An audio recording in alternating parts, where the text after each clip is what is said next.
Hello everyone, it's Brian, and today we're going to be in point of view mode. So I'm going to show you what sold this weekend on eBay, and there's some interesting items. It was quite a mixture of different things. So the first thing I am going to have for you is a book on Salvador Dali. It's a vintage book. It was published, and let's find the publication date.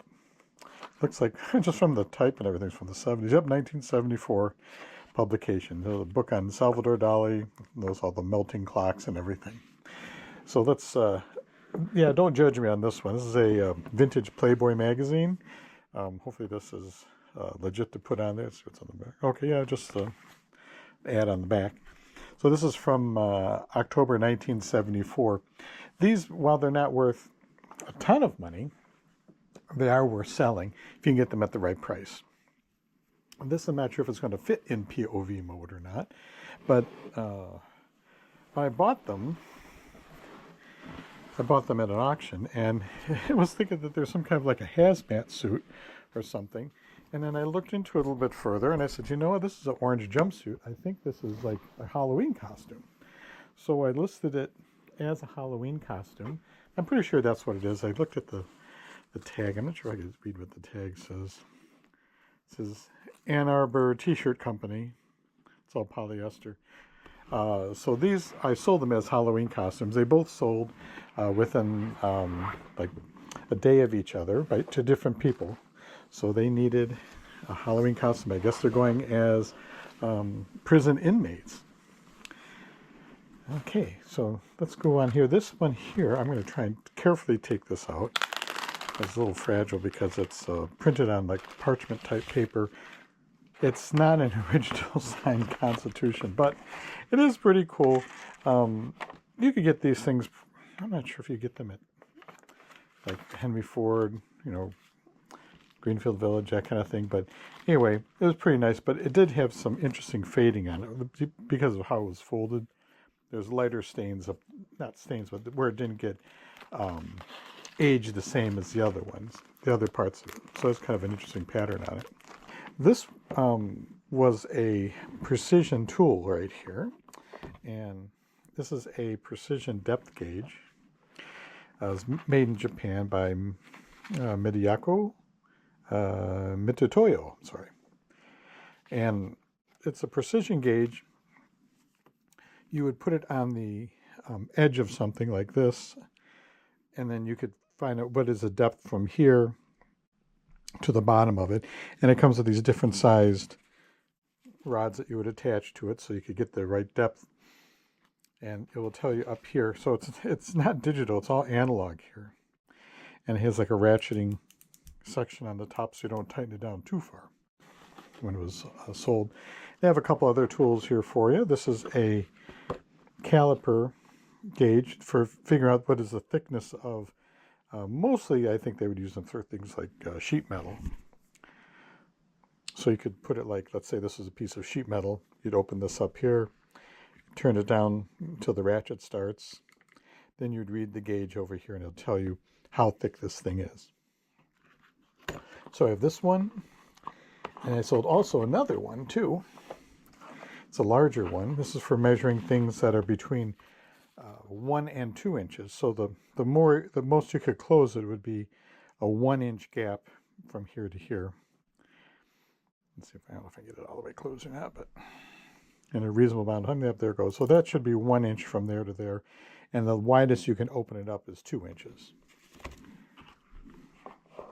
And you're probably wondering why they just have one gauge that does it all, because it'd be huge and it'd be sitting there twisting it all day long, and so. This was the most expensive thing I sold. This was $75 for this book. This is a book from about an artist, by an artist called Nasser Ovisi.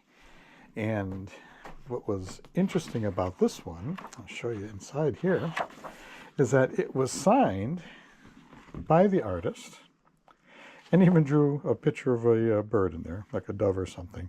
It was signed September 8th, 1981. To someone named Jan.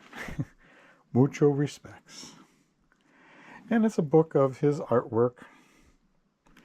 And it doesn't say, let's see, it has author. He might have self-authored this too, because it doesn't, I don't think it's said anywhere in here. Oh, well, this is who presented it. Was Carlo Arene. I don't know how to say his name.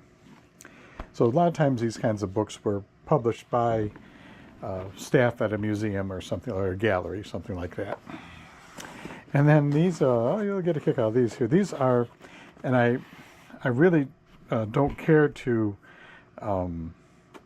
sell plates, decorative plates, but I have a friend who I bought these from, and this one is the 25th anniversary commemorative plate of Star Trek, and this one is Mr. Spock.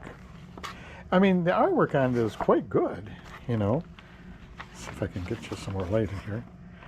See, the artwork is great and everything. It's just that the market for collectible plates is really small, and they don't really go for as much money. These, you know, I pay for the shipping on these, and I sell them for about $20 each. Now, by the time eBay takes their cut, and you pay for the shipping and everything, you know, you're lucky if you're left over with $10, depending on where it's going.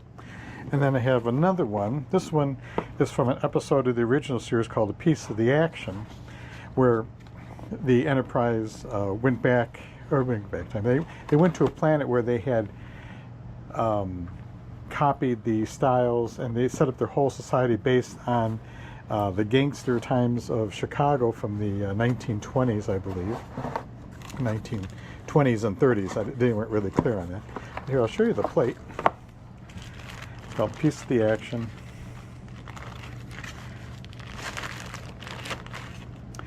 And this is one of the scenes from the movie. I remember the scene. They were talking to this boy here, and he wanted a piece of the action. He wanted to get in on whatever they were doing, and so he let him distract the bad guys, and they were able to get into the building they were trying to get into.